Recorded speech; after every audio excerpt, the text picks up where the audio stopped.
Hey, very good morning, good afternoon, good evening. My name is Sean. This is Alex. And you're listening to another episode of Coaster Kings Radio. Today's episode is Armchair Imagineering, Universal Studios, Florida, which is a new series we're starting, where we just kind of dive into a park and discuss what we hate about it, what we love about it, and what we would change, what the park needs. You know, as if we were in charge of the park. Fix her up a little bit. Just one park needs fixing in Orlando. It's Universal Studios, Florida. That's me.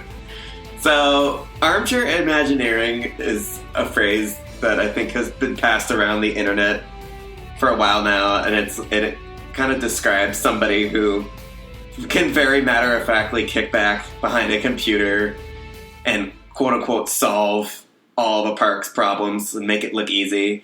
But we know it's not that easy. We know that there's probably plenty of factors in play that have an effect on all these aspects of a park and why things are done or are not done.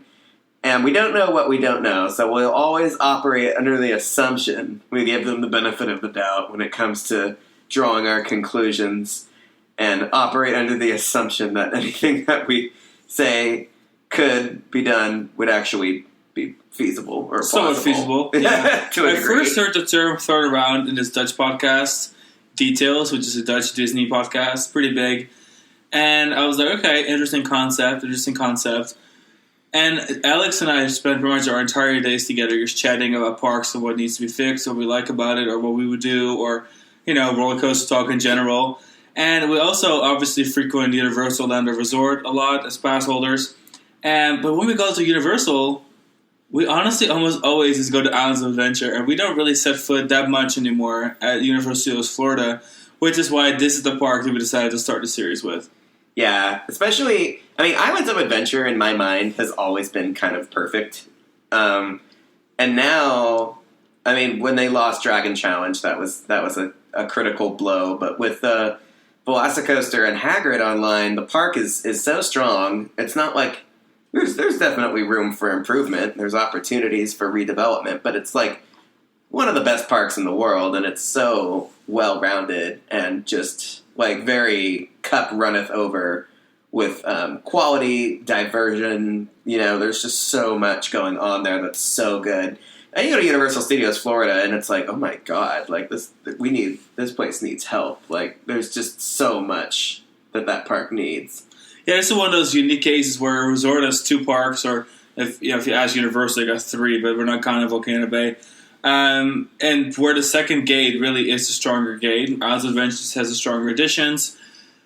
And I almost feel like for marketing purposes, Universal Studios Florida sells itself. It has the name, it has the special events, but then there's the second gate where the new additions are more important to sell the gate, I feel, because if I didn't know anything and the internet didn't exist, and I would walk up and I would have the option to go to Universal Studios Florida or to Islands of Adventure, Universal Studios Florida sounds more like the big deal. And I think that's why it just kind of rides on that and doesn't need to have the quality, as where a second gate like Islands of Adventure has the quality. And I think it's because they've been adding to that, perhaps to keep or increase attendance in a way. I think currently Islands of Adventure does have the higher attendance, if I'm not mistaken. Oh, did it really? I think we saw that number in like recent two reports. Don't quote me on it, if anyone listening. You can Google it. But if I'm not mistaken, I think it just barely surpassed Studios. But yeah, and then Universal Studios Florida kind of lacks immersive lands. In fact, besides Diagon Alley, I just don't think there's any real immersion when it comes to the themed lands there. Yeah. That's where, of course, Diagon Alley is so immersive. At the time, like when Universal Studios Florida opened with its various areas, like it was pretty solid. Like you had Production Courtyard, which was like the working film studio, and then you had pretty charming recreations of parts of Hollywood, New York, and San Francisco. And then you had the Amity area for Jaws, and then you had the World Expo area for, it was kind of like their sort of Epcot-y type thing, and that was for Back to the Future, and that was pretty much it. Like, it was straightforward, and the recreations of the of the lands that were recreating existing places like New York and whatnot, like those were cute. They were exactly as good as they needed to be. They were really kind of competing with Disney's Hollywood Studios and their recreations of New York and Hollywood. So it definitely fit the bill at the time. And then Islands of Adventure opened, and other parks did too, but really Islands of Adventure being so good at what it did with immersion theming and being right there on the other side of the resort, it like really highlighted the ways in which Universal Studios Florida's approach to themed areas was no longer like a top tier, top quality experience by comparison.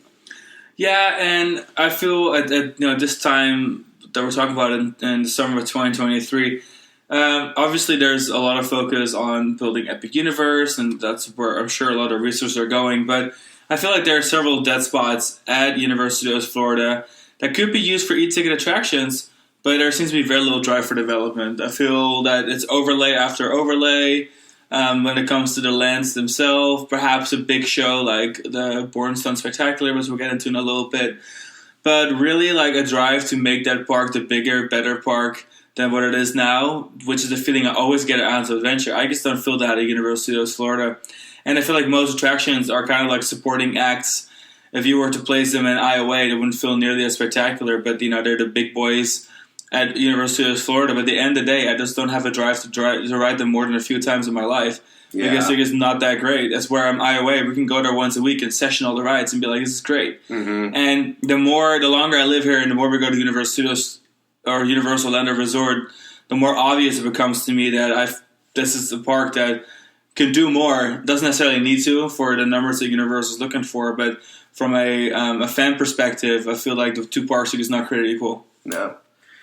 Yeah, I feel like what Universal Studios Florida does is exactly what they can get away with, because they know that what really brings people into that gate, aside from, as you mentioned, aside from the name, is because of the events, particularly Mardi Gras and especially Halloween Horror Nights. What do you say? 1 million. Halloween Horror Nights has an annual attendance close to 1 million.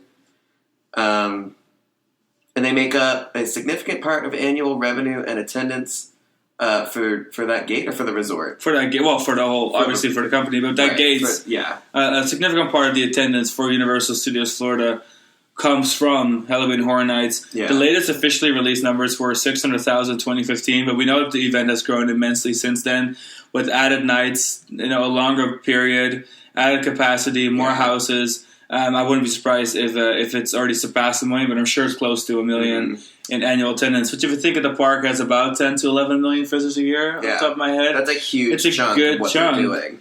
And they've got Mardi Gras, which includes a concert series of pretty big acts. I know Marshmallow's played there in recent years. Yeah. Just big names. There's the giant parade everyone goes for. There's a food festival included. And even though the event has launched in 1996, which I didn't quite realize, the event was that old. Now it's really one of their top 2 big events that people do travel for, and Mardi Gras there is a big deal. So between those people 2 events, love that Mardi Gras. There's so much of an attendance pushed into that gate alone, where Universal's Islands of Adventure doesn't have anything to do with either of those. It's not even open when Halloween Horror Nights is going on. That park's is closed, so you're just sitting there. So that's, of course, I think some of the reasons that Universal Studios Florida doesn't need that much change, because they've got events that pull in numbers. Yeah, especially since Mardi Gras and Halloween Horror Nights happen exactly opposite times. One is like bringing in spring, and the other one brings in fall. Universal's, which are historically dead, quieter area, times great opportunities. Travel. Because Christmas and summer kind of fund themselves. I will say though that Universal Islands of Adventure's Grinchmas event has kind of grown into a cute thing. Like, Islands of Adventure is always the one doing the Christmas decorations. But I think that's probably because Universal, as a resort, is just having a lot of decorations, because Diagon Alley and Western World are in great shape. I feel like there's a lot of thematic Christmas. And then all of the New York sets are... Well, really, it's smart, because it's Universal leaning into the cult classic status of the live-action Jim Carrey Grinch movie, and like really running with it, because it's become like a cultural phenomenon. And then when you have a Dr. Seuss area and you have the Grinch, like, of course you're going to make that the Christmas area and the Christmas park, so to speak. But what they do for Grinchmas is pales in comparison to the other 2 festivals. In fact, I would say it kind of suffers a little bit from, like, Horror Nights is so massive and takes up so much space that there's infrastructure, there's buildings and space that just sits vacant all year long, except for Horror Nights. And then you have a park that when Horror Nights is not happening, you have a park full of little gaps and stuff that it's like, oh, well, we need that for Horror Nights when it happens. It's like, well, Horror Nights only happens, 2 months out of the year? Yeah, but it's so incredibly profitable. Yeah. But I will say, though, in a way, unfortunate. It has a bit of an Epcot status. But it kind of feels like it's dead, or there's not much going on at Epcot. Like, between food festivals, you're kind of like, wow, I really wish there was more to do. And that's kind of what it is with University of Florida as well. Like, when it's Christmas or Mardi Gras or especially Halloween Horror Nights, it's like, wow, this is the park to be at for the season. But in between that, with just quite big gaps, especially when you think about the summer season. Summertime. I guess cannot be bothered to even set foot in that park. It's like, what is going on here? And that's what we're going to discuss. So we're going to discuss with some of the newer stuff, which is the announced DreamWorks Land and then the just opened Minion Land. We'll start with talking a little bit of DreamWorks Land. So DreamWorks Land was rumored and then officially announced. I mean, it was obvious because the construction walls had various DreamWorks properties on them. And then it was officially announced, and all we really know for certain is that we're getting Shrek's Swamp replacing the Fievel Playland of kids. Do you need to make a really quick note that by the time of this recording, it is early August. We are pre-recording some of our episodes for the season, so if there's more information out now, there might be more. Yeah, but this is as of early August 2023. As it stands, there's only so much that we know. Like the tree for the Shrek Swamp is just now starting to rise. And then we know that there's going to be a Kung Fu Panda reskin of some of the Curious George Goes to Town infrastructure. Some percentage of that is being repurposed and reused for Kung Fu Panda. And then, of course, the Woody Woodpecker Nuthouse Coaster is going to become Trolls. Those are like pretty much... And then they're going to do something in the theater, which they had that DreamWorks... Destination, that's what it was called, the show where Barney was, and now I think they're gonna like permanently retrofit that theater and make it a DreamWorks character show, kind of similar, like a more permanent version of what they were already doing before they closed the area. So it's pretty straightforward. It's not going to be a very dramatic or particularly substantial repurposing of Kids Zone. It's certainly going to have characters that are more popular, but the roster of attractions is really not going to change much. Which is a little bit unfortunate to me. I really would have wished for DreamWorks Land. But not terribly surprising, is it? It's not surprising, but this is kind of what the episode's about. I would have wished for DreamWorks Land to have been a more fleshed out, themed land, perhaps even with Pokemon, which we know that the Pokemon licensing works a little bit differently than most of the Nintendo licensing, but given that Nintendo is coming to the Universal Parks, and obviously there's 2 areas under construction at Epic Universe, it would have been great to kind of apply the Wizarding World formula and be like, all right, we've got several installations of Super Nintendo World throughout the different parks, and a Pokemon Land would have been a really great family-friendly attraction, could have been very interactive. They are saying DreamWorks would be a highly interactive area. Could have been really cool with Pokeballs or anything Pokemon related. Could have added a big dark ride or even a Pokemon Arena for a show or something in that land. And in my opinion, reroute the entrance to E.T. into the Hollywood Boulevard area so that way you could have used everything up to all the way the SpongeBob store, like all the way up front there where Animal Actors is. That could have all been incorporated into one big land. And then have Springfield be the next land. Now it's kind of loose. You got Springfield, and you have the World Expo remains, and you've got the SpongeBob awkwardness. Expo. And then you have E.T., and then you've got the DreamWorks Land. At the end of the day, it's going to perhaps feel even more disjointed than I already felt. Yeah, it's starting to look like a lot of the issue with Kids Zone is going to be the same issues that it always was. Except now we're just going to have more relevant properties. I think Pokemon... I think the dream for Pokemon at Universal was still alive. Especially in Japan. Because their Spider-Man ride is rumored to be turned into a Pokemon ride. Which is going to be, if true, is incredible. I'm hoping that the reason why Kid Zone was passed over for Pokemon was just because they're ready to develop that area sooner than Pokemon at Universal Parks can allow for right now. And as we're, hoping to convey with this episode, there's so much opportunity for redevelopment in this park that, if not Kids Zone, then some other area of the park hopefully will be on the receiving end of a Pokemon component for the Super Nintendo multiverse world between the three Universal Florida parks. So another land we need to discuss is going to be Minion Land. It just opened. Well, can you call it the land? Is my real question, because they have the logos for it. Doesn't even know what it is. It's not even a land. It doesn't know if it's one side of the street or Illumination Avenue. I really can't with it. So Minion Land is practically a loose overlay from the production central area of the park, where Despicable Me, previously Shrek 4D, and now the Villain Con attraction, Hollywood River Rocket, and Transformers are, and then also where the Monster Cafe was. But then Transformers' entrance is on the clear opposite side, so that's now rolled into New York, even though previously it wasn't. And then now you've got Minion Land, which is just taking over the building of Shrek, Despicable Me, and then where the Monsters Cafe was. And that's kind of like Minion Land on one side of the street. And then you've got Rip Ride Rocket that's still part of Production Central. I mean, it's only getting worse now you think about it. This is exactly what happened. It's getting worse. This is exactly what happened when they added Springfield, because they took some of World Expo and made it Springfield.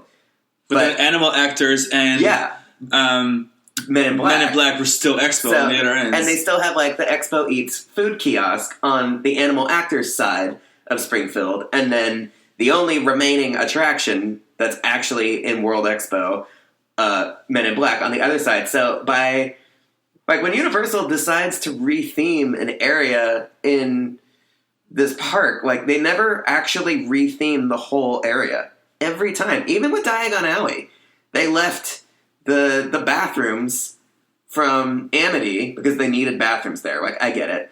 But now you have this weird, seaside shack bathroom just outside of the borders of the London facade for Diagon Alley. Yeah, that's kind of But it's also in front of the abandoned, derelict Fear Factor stage, which is adjacent to Men in Black. So, truly, every time, even though, Diagon Alley is great, I'm getting a little ahead of myself here, but the point is that Minion Land is just the most recent offense in Universal Studios Florida's penchant for building new lands, so to speak, on top of existing areas and not actually incorporating everything that the old area was.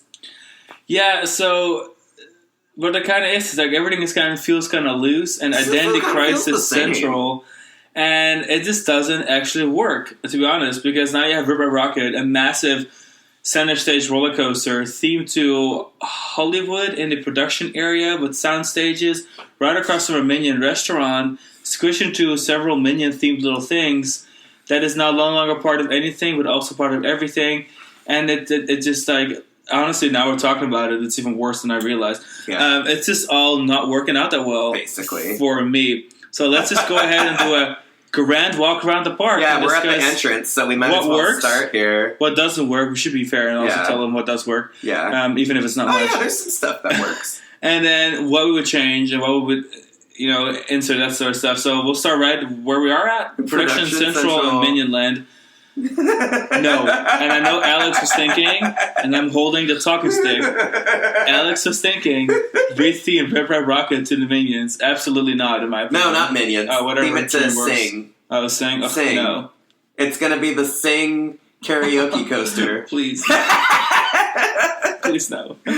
Because now, once the only thing left in Production Central now is the stage, the theater set up there, and Rip Ride Rocket. So I find that a reskin of Rip Ride Rocket themed to some Illumination franchise is inevitable. And hopefully that'll sort of flesh out that area. It'll sort of feel complete as a result of that. In that case, I'd rather than just change the Hollywood Rip Ride Rocket theme and just make it like the New York Central Park Crazy Coaster. I don't give a crap what the name could be. Rolled in with New York. Manhattan Express. Manhattan Express.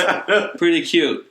I don't really care what you do with it, but in that case, it's included with New York because it mostly tower is over at this point. The New York building, It like is, yeah. Jimmy Fallon, and it has that like blow through the facade, which is in New York in the New York section. You have that giant stage with the concert series are being held, that kind of stuff. And it's Art Deco because of Old Hollywood, but Art Deco is also New York, so I don't think it'll be very hard to reskin that and make it a little bit more of a New York thing versus a West Coast thing, and lump that in with a little Central Park area across from Jimmy Fallon, and have that, including Transformers, all be considered New York. You got to just make less areas at this point because now there's just too many areas. Well, I think they should take Minions and Illumination and push it even further into. You're saying bring New York into Production Central. I'm saying whatever's left of Production Central that isn't Minion Land should be New York, which is not much. It's a freaking stage and a roller coaster. No, I disagree. I think not only should Rip Ride Rockit and the stage be part of Minion Land, but Jimmy Fallon should also be replaced by The Secret Life of Pets, which is another Illumination ride or film franchise. Okay, I do like that vibe. I'm not completely against it, but at the same time, that takes place in New York. So right, it's a really nice transition. That would be a nice areas. Transition. It works. Okay, I'm not hating, but then I need the name Minion Land to be changed. Well, Minion Land applies just Minions. They say Minion Land at the very front, but it also says Illumination Avenue, which does it really? Yeah, it does. Oh. That's why it's so weird that it has two names. It literally has two names. Universal wide, and that's why the theater. Just to the right of the Minion Bakery, the Bake My Day thing, is a Sing meet and greet right now. But there's also other Illumination film franchise characters that do meet and greets there too. That's true. So I think right now they're calling it Minion Land because that's what sells. But going forward, the point of this area, I think, is for it to take up all of Production Central or Production Courtyard, whatever I've been calling it, and make it all Illumination franchises in the same way that this DreamWorks Kids Zone is going to be multiple DreamWorks franchises. And try to make it all work in its own, like, little neighborhoods, you know? Okay. Like, Minion Land will be a neighborhood inside or it doesn't make sense to have a neighborhood that's on a street. It would just have to be themed on both sides of the street. Right now, the issue is that Minion Land takes up, like, half of a street on one side of the street. But what I'm saying is making Rip Ride Rockit in the theater, or in the theater area part of New York won't solve that problem. Because you'll still have New York on one side of the Midway, and Minions on the other side. Given that you have Despicable Me on the side of Rip Ride Rockit, it would almost be like two L's interlocking, like a yin and a yang. And at that point, I wouldn't be as mad about it. Yeah. But now it's just it doesn't quite work because then you have this production. Basically, the fact that it's called Hollywood Rip Ride Rockit and it's not in the Hollywood area and has never been in the Hollywood area right now is feeling especially stupid. It's always been stupid, but now it's really stupid. I think it's why they called it Production Courtyard, because they really couldn't get away with calling Hollywood Rip Ride Rockit a thing in New York. Well, Production Courtyard's always been Production Courtyard. New York has always been the same size that it is. It's just that Production Courtyard... Yeah, what I'm saying is Production Courtyard's always kind of been like murky waters, period, because it just seemed to sound stages. Yeah. Well, yeah, the majority of the ride hovers over New York. The functioning. Yeah, true. Well, a lot of the ride, the ride is huge. I mean, you could argue, technically what the ride hovers over is the sound stages, or the former sound stages, so... Either way. It's complicated. That's involved in New York. But, yeah. Actually, let's go Hollywood. We'll do the loop in that direction. The Hollywood area is so cute, and I wish that the Bourne Stuntacular... it's a great show, but it's still a show, and it doesn't exactly have a lot of, replay value. It's not the kind of thing that you need to see all the time. Because between Bourne Stuntacular, which, again, is a really, really good show, definitely recommend, and the Universal Endless Horror Makeup Show, which also is a really good show, there isn't too much going on that street. It's a really big avenue, which in Universal Studios Japan is in the exact same spot, but it houses Hollywood Dream, which is, the big roller coaster, the big medium hyper coaster, which Rip Ride Rockit is the knockoff version of it, really. Mm-hmm. The cheaper alternate version of it. I feel like that street has much more potential, but it doesn't seem to lead anywhere important currently. Because it leads you to Animal Actors, which at the end of the day is also not that important. Yeah. And the two shows are cool, but they're not much of a time commitment. They're not big attractions. And then you have the ice cream parlor that's occasionally open. You've got a tribute store now, which otherwise is also an abandoned space. It doesn't feel like there's a whole lot going on. And the majority of people, especially because in order for you to enter Hollywood Boulevard, is you have to take a sharp right turn once entering the park. So majority of the people don't even go in that direction because they go straight into the park. They go straight from the gates or straight ahead where all the stuff is at. So it's a big, beautiful land that's lacking practically everything that it needs to be a successful land because there's no big e-ticket attractions. Mm-hmm. And Transformers is too far away from it. Mel's Diner is too far into the park.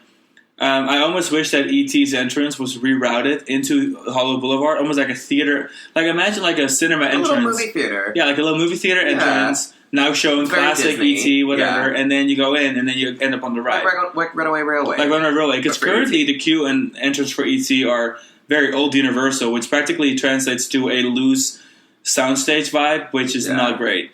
Especially not immersive, if that's what we're talking about. Plus the entrance and the location of the entrance and the positioning of the entrance, it just doesn't... It's never made that much sense, and it really isn't going to make any sense now. Yeah, and if you rerouting it shouldn't be impossible at all, because the queue and the exit are in favorable ways where it spills out, because the queue is still further away from Hollywood than the entrance than the exit is. So the exit and entrance could easily be rerouted without having to change much. If they really wanted it done, they could do it. Now there's a little Starbucks in Hollywood that is inside that's inside the restaurant. Yeah, and if you were to use that building, you could by that way alone, you could just reroute the queue behind the NBC Preview Center. Mm-hmm. So there's options. Yeah, and then maybe anything else that would spaciously allow anything else to be built in that land would be really great. But even if it was just E.T.'s entrance being there, it would feel like there's much more going on in that land.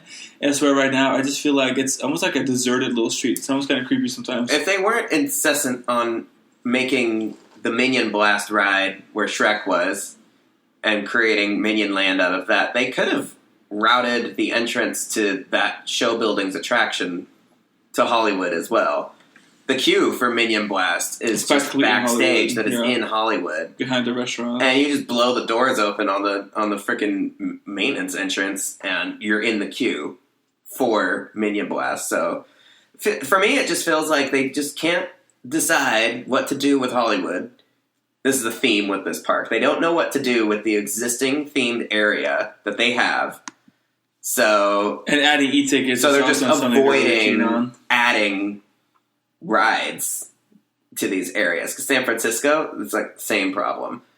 Let's see, where are we in our park now? So next up will be DreamWorks, which we already kind of discussed in a little bit. But in that grand scheme of things, I still, unless we just mentioned, I think E.T. should be rerouted into Hollywood, and they should take everything all the way up from Animal Actors all the way back into DreamWorks. I don't care if it's DreamWorks themed. We just need a major attraction that isn't a show or isn't a repaint of a little roller coaster back there to make it a fleshed out, substantial land. That's kind of what I'm going to say. Like, I really feel like that is what's lacking. I don't know. You can take Animal Actors out. Hollywood already retired Animal Actors. It's not something I really need. It clashes. I mean, it's not a modern vibe. It's not something I'm like, wow, I want to see that. It just looks old and dated. Take it all out, and that's a new. And between that and the DreamWorks Theater, enough room to put a major e-ticket dark ride. And if you just take the stadium, Universal can get really creative, because if you look at Secret Lives of Pets in Universal Studios Hollywood, you can build a beautiful e-ticket spectacular dark ride in a very tiny space. Do that where Animal Actors is, in my opinion, and lump that in with that whole land that no longer has E.T. in its way. Yeah.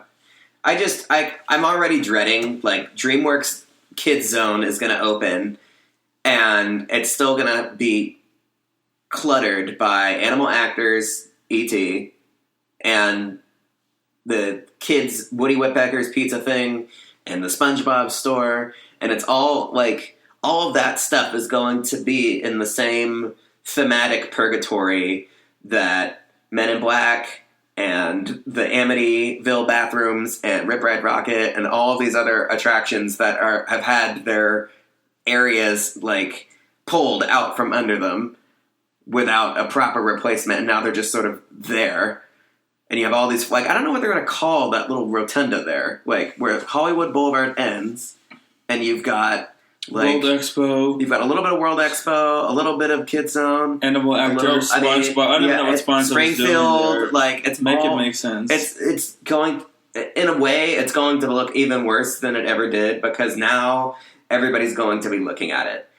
Everybody's attention will be directed to the DreamWorks area when it is reopened, and people are going to be asking themselves why there's all of this clutter that is not part of Springfield.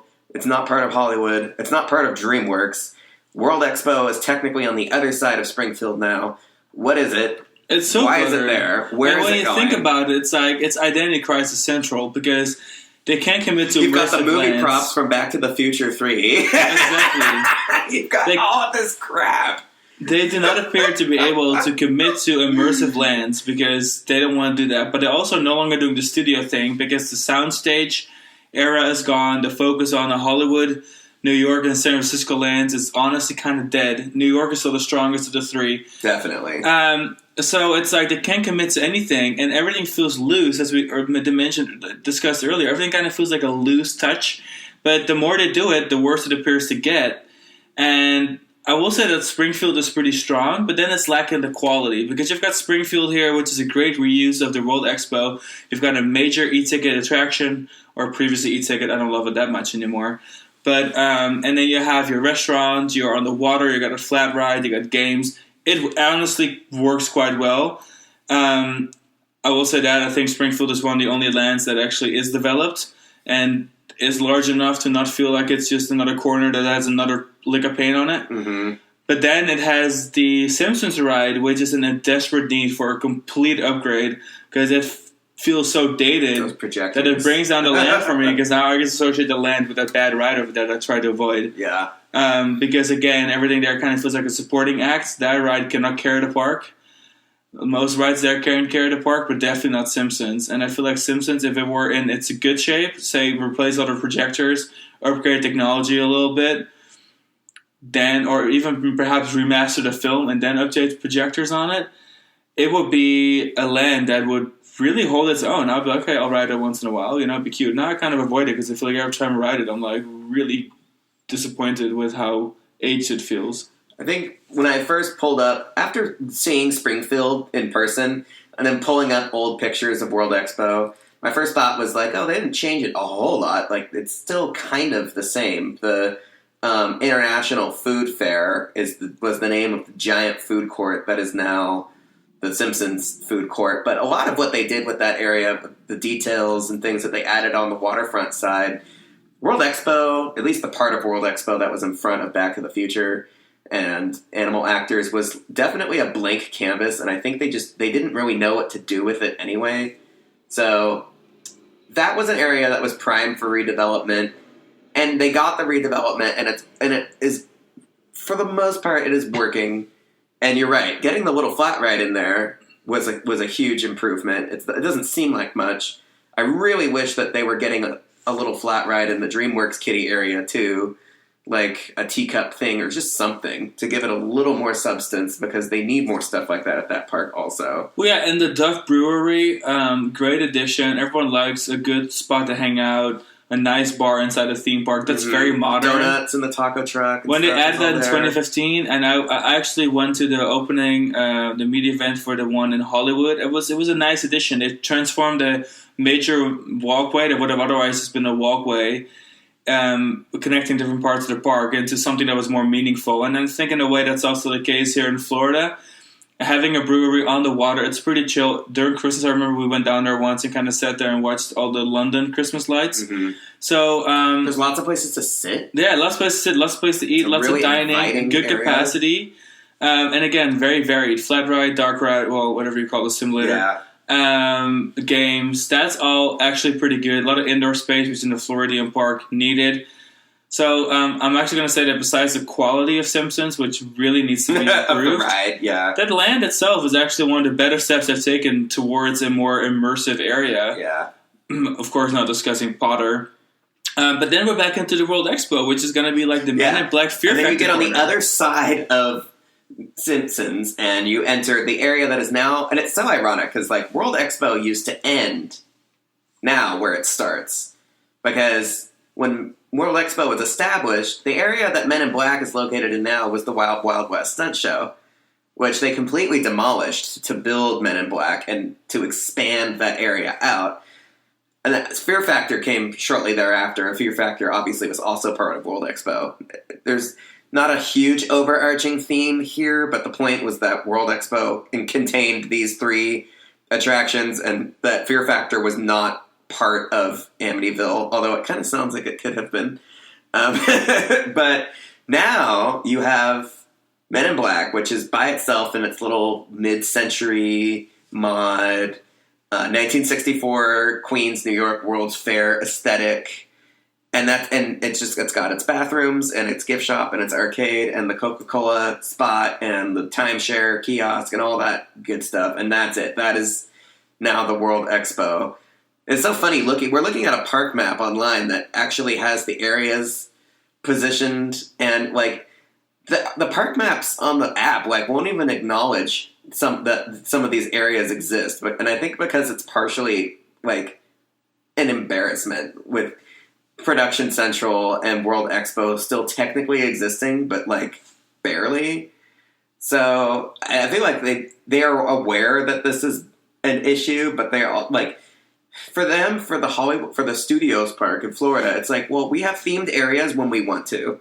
It's almost as if Epic Universe is the big overcorrection of the problems that this park has. Because now Epic Universe is like only immersive lands, one way in, one way out. The Diagon Alley formula perfected around the entire gate. Yeah. Because Universal Studios Florida, probably in its lifetime, cannot get its act together when it comes to the themed lands, what belongs in each. I mean, previously to DreamWorks land being developed or now under redevelopment, or whatever you want to call it, Woody Woodpecker's Kid Zone was also this crazy mess where animal actors, Barney, Curious George, Woodpecker, it was everything. Fievel, E.T., Pizza, SpongeBob. I mean, this is just like at least mesh. DreamWorks in its own way sort of works as one. Because at least it's universe. The same. Yeah, but having so many different studios and brands. Not as long as one, SpongeBob and E.T. and Animal Actors and Woody Woodpecker Pizza are still there. So yeah, it's wild. Now, I will say that on the topic of Men in Black, Spectacular Dark Ride, actually really good. Biggest downfall is location of the park. It's all the way back there, and I usually don't even feel like going back there.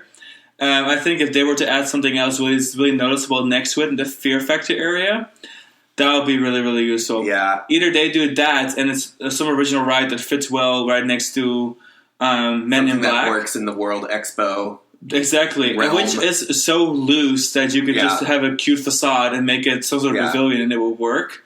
Or, which had always been the rumor, and that from many, many sources have mentioned that there have been Phase B expansions or Phase 2 expansions for Diagon Alley and where Fear Factor is, which would kind of make sense because once you're in Diagon Alley, there's that giant gate that goes to backstage that is on the Fear Factor side, which looks like it could be a grand marquee under the train tracks for another attraction. It's right in between the Hopping Pot and the Celestina Warbeck stage. Exactly. Perfect. Which that entrance would lead to the plot of Fear Factor, which Fear Factor is large enough to put either a D ticket or like a secondary ride for Diagon Alley in there. Which I think at the end of the day still choose over having something next to Men in Black that's themed to World Expo, because at the end of the day, the Harry Potter attractions are just more spectacular, more money goes into them, their expectations are higher, there's contractual obligations to Warner Brothers and the Harry Potter franchise, where you're just getting a quality out of a Potter product, and that's what's been safe in the park so far, so why not do it again, if that makes sense. Or Plan C. They leave Diagon Alley the way that it is, because it's pretty solid the way that it is. It could use another ride, but we could always use another ride. As far as things that work in this park, London/Diagon Alley is the strongest by far the thing in this park that works the best. And it has such a strong lead over the next best working area, which is New York. Everything else in this park is really, the way that things don't work in this park is highlighted by how stunning and perfect Diagon Alley is. And the New York area, or not New York, the London area in front of it. But yeah, or Plan C, They completely eradicate. They leave Diagon Alley the way it is, at least on that side. They could always expand into San Francisco later if they wanted to. Yeah, a night bus. Give us our night bus ride where Fast and Furious is. Demolish back at Men in Black and demolish the Fear Factor stage and give us Pokemon there. Yeah, I don't hate that idea, but I will say that... and I would hate to see Men in Black go. Well, I never said to take Men in Black out. Or retheme it, you think? Well, no, I say you can keep Men in Black where it is, and instead of putting something next to it that vibes with it, just use the building next to it, nicely covered up with trees, and make this part of Diagon Alley, where the entrance to that attraction is in Diagon Alley. It's all contained within Diagon Alley, but the space of Fear Factor Life is used for a Potter attraction. Right. And there will just be a big gap, walking-wise, between the entrance to Diagon and the Men in Black. But to be honest, that's Plan B, right? We talked about that. That's well, that's the plan I came up with earlier. Yeah, and you just had that bridge, and you can honestly demolish the whole walkway that passes Fear Factor, in my opinion. Yes, because you have a bridge already that goes to Men in Black. Do something about the Amityville bathrooms, and then you just move the entrance of Men in Black forward just a tiny bit to where the bridge ends and the Coca-Cola stand starts. But then it's so sad, because like Men in Black is still in its own like little neighborhood. Well, it wouldn't be a neighborhood if it was just a marquee on the end of the bridge. It was either Simpsons or Men in Black. That's it. Yeah. Not even a neighborhood. It would eradicate World Expo altogether. That would just be Men in Black, period. And then the walkway from Men in Black all the way over around to the Amity restrooms, take that all away. Use it for expansion space for a building. Yeah. And that way you can fit a major attraction in Diagon Alley. I just still feel like... I guess what I'm saying is I think World Expo either needs to gain another attraction or it needs to disappear. Right, but disappearing means that Men in Black can still exist except for the World Expo ideas. But then where is Men in Black? It's going to be there, and it's just an attraction. Men in Black doesn't have to have a land. Yes, it does. We're saying that... It does not have to have a land. No, orphaned attractions in this park is a problem. Yeah, that's because they're orphaned in another land. If it's just like, if the end of the walkway is just Men in Black, that's it. There is no land that it fits in. It's literally across a little bridge. You have a bridge that goes to Men in Black. I mean, that's essentially what it is now. Right, except for you have the giant walkway of nothingness past Fear Factor. I say, take that walkway of nothingness, take the stadium that's empty, demolish all of that, and build a giant show. I mean, I agree with you. I just feel like Men in Black... I feel like, well, it's less about Men in Black and more about the park and the fact that everything in this park should be an area. Every ride that exists should be in an area. And if there's not... That matches the ride? In some capacity. Because you're saying Simpsons and Men in Black don't really work together. They obviously don't. But I'm telling you, that is correct. Yeah, so the problem is World Expo either needs Here's to be the thing, the problem is that the location go away. Is too good to keep at World Expo, but Men in Black is too good to take it away. Fair. So we have to find a happy medium where Men in Black exists, but no land around it. That's just not worth it. Old. It's over 20 years old. The franchise is verging on irrelevancy. Which is the problem with the location, because nobody cares enough to go back there. And it's a likable ride, and it's really cool. Right, but once you're on it, it's good. Feel like they could just take those two attractions. I guess what I'm saying is I don't need the Diagon Alley expansion as badly as I need Pokemon. But Pokemon, so you're saying change it into a dark ride from Pokemon, build more Pokemon all around it, and that becomes a Pokemon corner. Yeah. Attracts enough people to walk all the way back to that side park. Take that loop between London and Springfield and make it Pokemon. That's my plan C. Bad idea. Cerulean City. Okay, it's cute. It's a Pokemon place. Right, now I figured that. No, it's cute. I will say that I feel like ever since the Wizarding World, the Harry Potter parts of the park, the lands came out, it has always been one of those things where it's like, okay, there's these perfect expansion realms that everyone thinks about. Yeah. And obviously Ministry of Magic is one of them. So excited we're getting an epic universe. There's one left. And I think we both know we're talking about Azkaban. Yeah. It's the dark, scary... It's like it's one of those edges where like we gotta explore this. Yeah. If we're gonna know we're gonna get quality because Potter equals quality in the Universal theme park realm, we're not, like that is a safe bet for me. And we know that Hagrid was super popular. Obviously, we know that the previous Harry Potter rides are massively popular. You have You have a Ministry of Magic already under construction, which was the next thing that we really wanted. I think whether you take San Francisco and destruct it and use all that space to add an Azkaban, I think in the future of this theme park realm, I want to see an Azkaban somewhere. And if there is a park that needs a big, important attraction, it's this park. I think, well... I don't care where it goes. They definitely... When you look closely at Diagon Alley, it's obvious that they left themselves room to take it all. They're like... There is a version of Diagon Alley that exists only in concept that includes... World Expo and San Francisco. You're right, because I want to add one quick note. It annexed and for anyone that knows the layout all of this park. For anyone that knows the layout of Universal Studios, of Diagon Alley, knows that you have two very clear portals that lead to something else, which there could be an expansion. Backstage, but it's so even though King's Cross is technically in the way, you can get creative and find a way to route a queue around King's Cross to use a major e-ticket space on the San Francisco Fast and Furious. They would use escalators or something a la Super Nintendo World, or just route it around underneath the train tracks where the train actually runs. Yeah, it would be. It's doable. Not always doable. It's there's obviously a if plan. Indiana Jones Anaheim can do it, Anaheim can do it. Exactly. There's obviously a version of Diagon Alley that exists in the minds of Universal Creative where Fast and Furious is replaced with something from the Potterverse. And more than likely, that would just leave San Francisco to just be a facade, which is not... I don't hate the idea. It's got a nice vibe. With the restaurants and the bar and stuff, like on the water, the wharf, you could do worse. Good restaurant, was it Lombard? Yeah, you could do worse than that area just being a facade. Especially since with Fast and Furious being as bad as it is, you just sort of forget that it's there, and that's exactly basically in practice.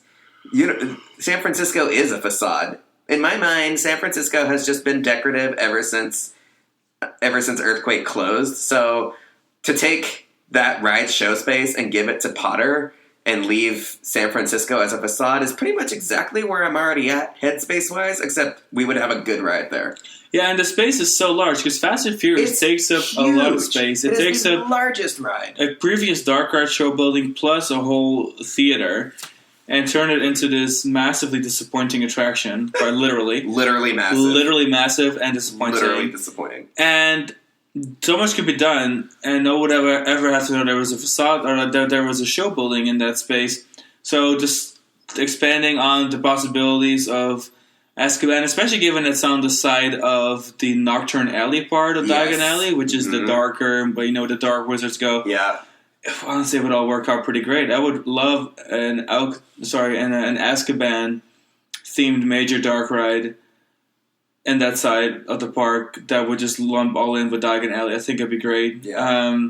And then keep San Francisco facade, or even if you have to, split San Francisco into two buildings, Azkaban and anything else, just San Francisco themed. I don't care. There's things they could do with it. Yeah. Perhaps a show.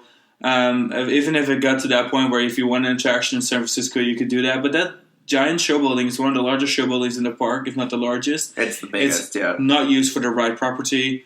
It's got to go. Fast and Furious. It doesn't even belong in San Francisco. Like the whole ride was designed to be themed to LA as part of the Universal Studios Hollywood tram tour, and then they just loosely photoshopped San Francisco into the background of the final scene. I mean, it's just the cheapest shit in the world. I'm sorry. It's just not good. I will say, though, I wrote it the other day because I felt like torturing myself. Wow. And there's a single rider line. I was by myself. I was bored, you know. And I wrote it. And you know what's funny is I will say that it's not as bad as I remember it being when we wrote it our one and only time years ago. I've written it a couple times since. And the single rider line goes straight to the station. So the queue portion and the shows part that was actually kind of cute, I remember liking to a degree. That was all skipped.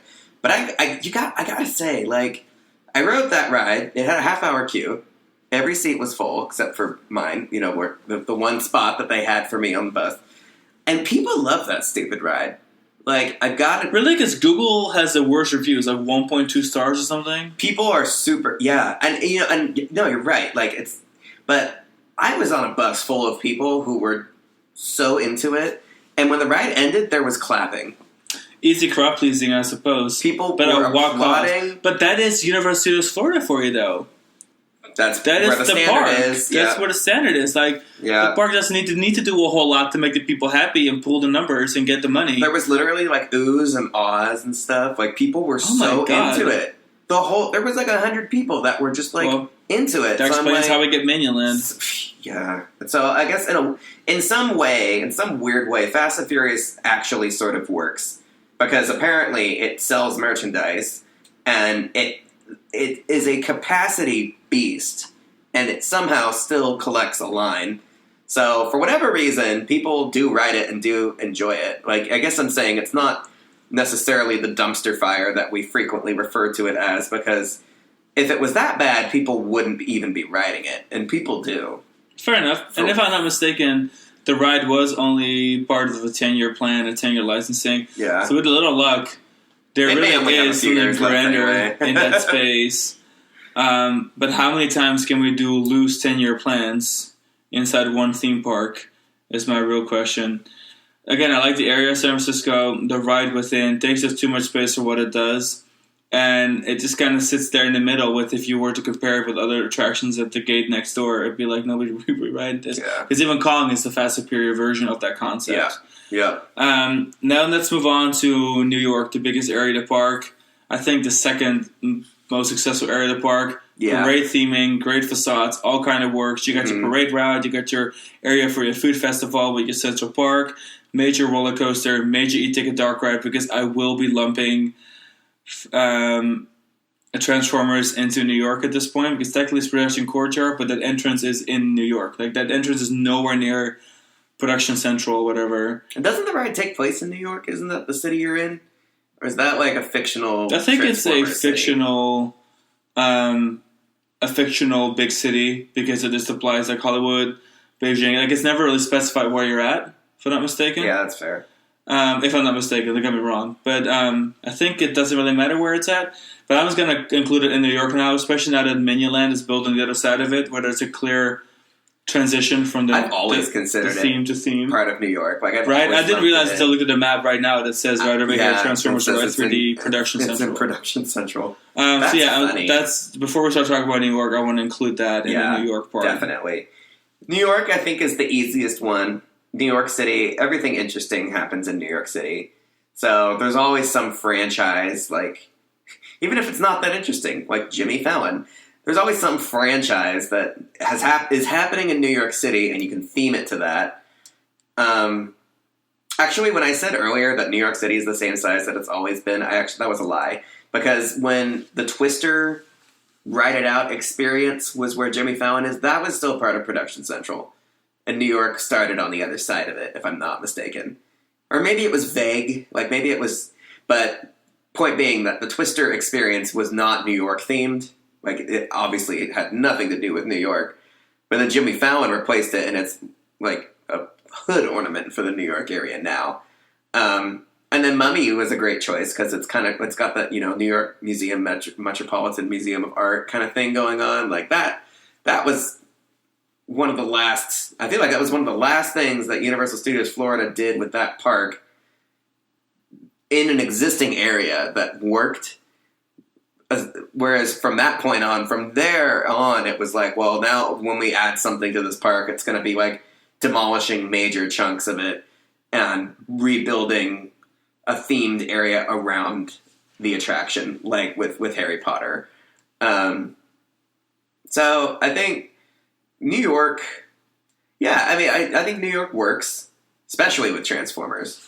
If Transformers is a part of it, they've got a great trio of attractions. I think that the New York area is kind of what the Hollywood area should have also been. It's like you've got your little Starbucks, you have your little Auntie Annie's, what's it called, pretzel shop. You've got Finnegan's. You have a little Blues Brothers show on the street. You have your Marilyn Monroe prancing around. You have e-tickets in two corners. You've got your Mummy in the middle of the land. You've got Transformers where, at the edge of Hollywood. And then you have, even though it's not really an e-ticket, but you've got Jimmy Fallon, which is a nice supporting act on the other end of it. And between that little triangle of New York with great theming, I will admit that, it looks pretty good. You've got your little shops and stuff. Like, it all just kind of works. Like, that is, and in a way, very funny. It's a very true old Universal, but it also really still works. That's where the rest has been, like, changed to, put in new franchises, things that perhaps are more popular, or change little corners here or there.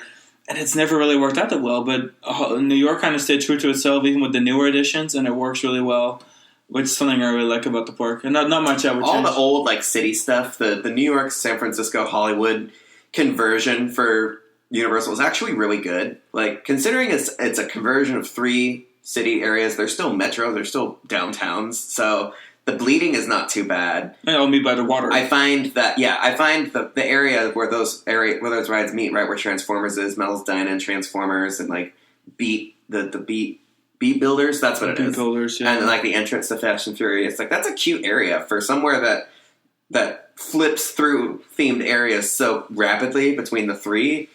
It's a cute setup, and it's like I feel like that's the quintessential Universal Studios Florida spot is right there where those areas meet, and it's like it encompasses everything about Universal Studios Florida that was there when it opened, that is still there and still works. So I just wish that there was more of the park that felt that way. I will say that the London area is the only new thing that has been added to the park in recent years that has that sophistication, the metropolitan feel to it. Like, San Francisco and London are obviously very different, but when you transition from one to the other, it doesn't feel like the same jarring transition that you get when you go to Springfield or to Minion Land or to whatever is left of World Expo.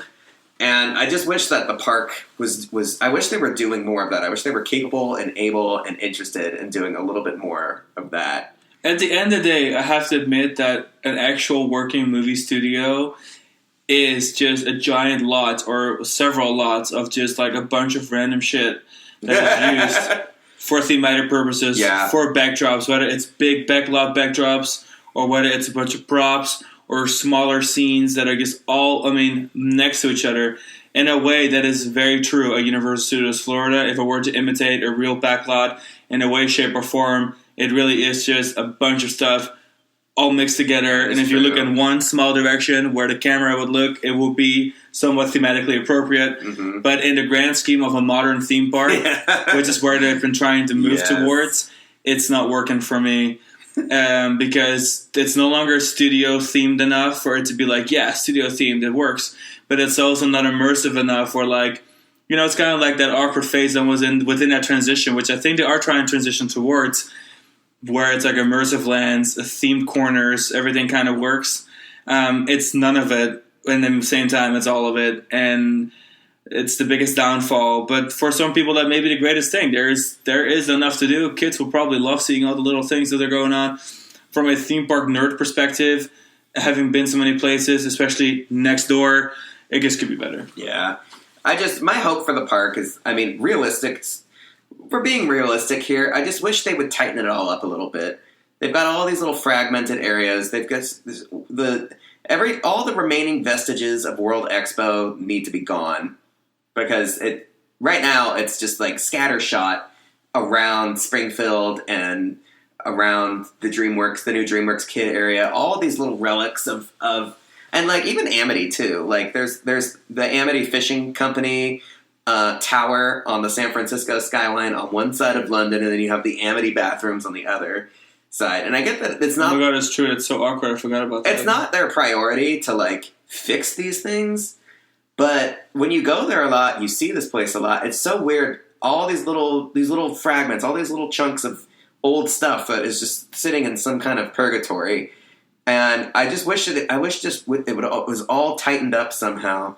I don't exactly know what the future is for the Men in Black and Fear Factor area, but I don't think it's World Expo. Like I don't know if Universal really sees Men in Black staying another 10 years from here.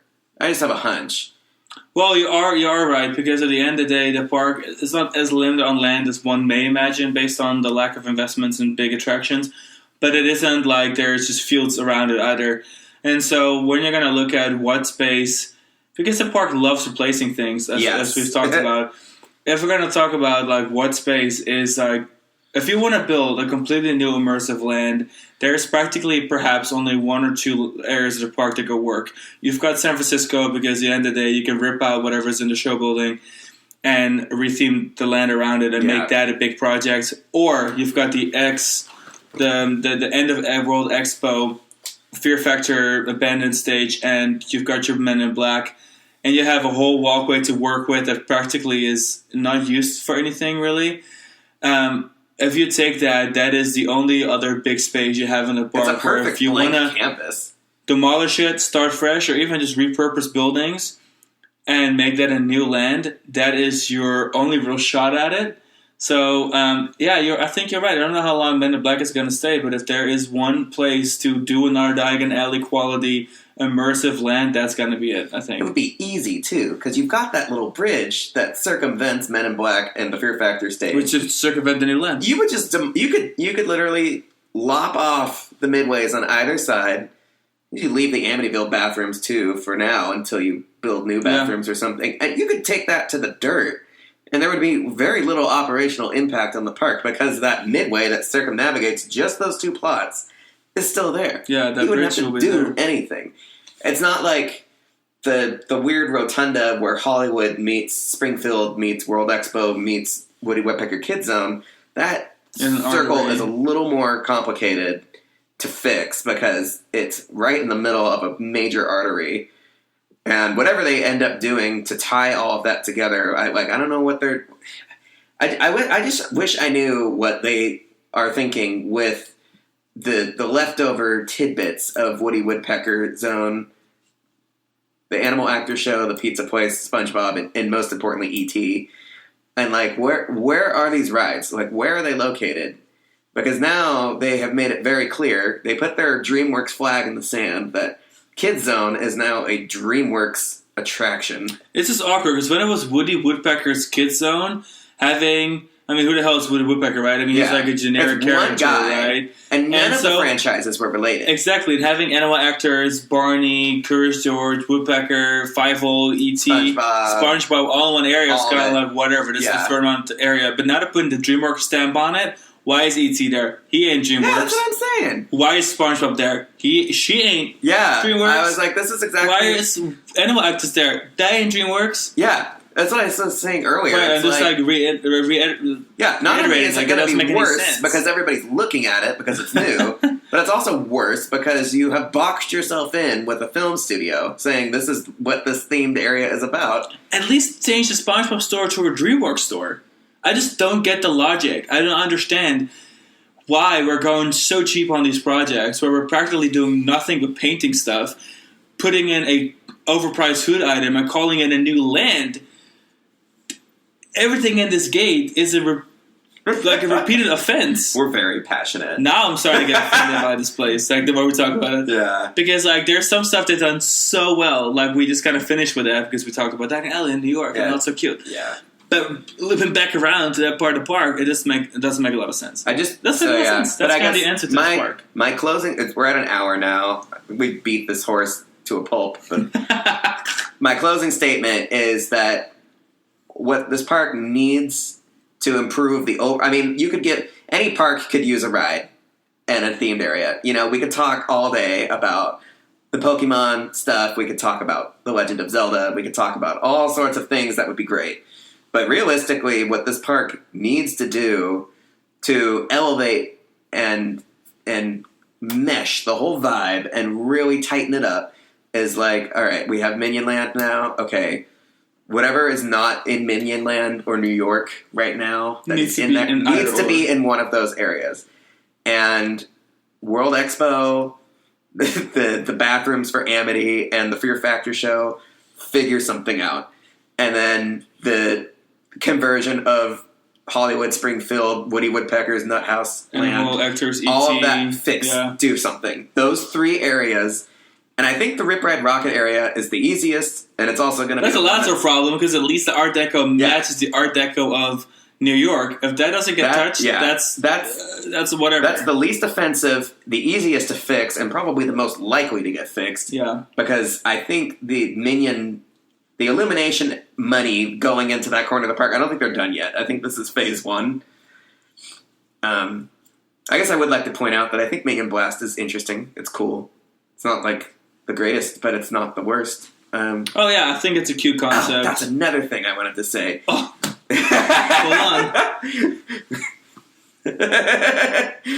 Well, my point is that we have a new next generation shooter, and now Men in Black is not like the shooting dark ride in the park anymore. I'm not saying that they're similar. Good point. They're similar on paper. I'm not saying that I like one better than the other. I like Men in Black better, but that's not the point. Now, from a marketing perspective and from a guest perspective, they have 2 similar attractions, except one is 20 years newer. So that could complicate the future of Men in Black even more. Good point. Having said that, I want to close this out and say that we don't hate this park. We just love it, park. And we're so passionate we want more for it. And realistically, it's just not as strong as the gate next door, and it doesn't look like Epic Universe is going to be any weaker either. Yeah. So it's time for, if we want all 3 parks to be equal in 2025, when that resort opens, Universal Studios Florida better get more than just a lick of paint. Yeah. Sorry, that's the harsh reality. Yeah. And with that, we're going to close out this episode. Don't forget to follow us on Threads, Instagram, TikTok, Facebook, YouTube, all the above. And if you haven't hit that subscribe button on any of the platforms you're listening on, that would be a great time. Leave us a review, especially on iTunes or Apple Podcasts. We would sincerely appreciate it. It would help us grow. And we'll see you guys on the next episode. See you next time. Bye. Bye.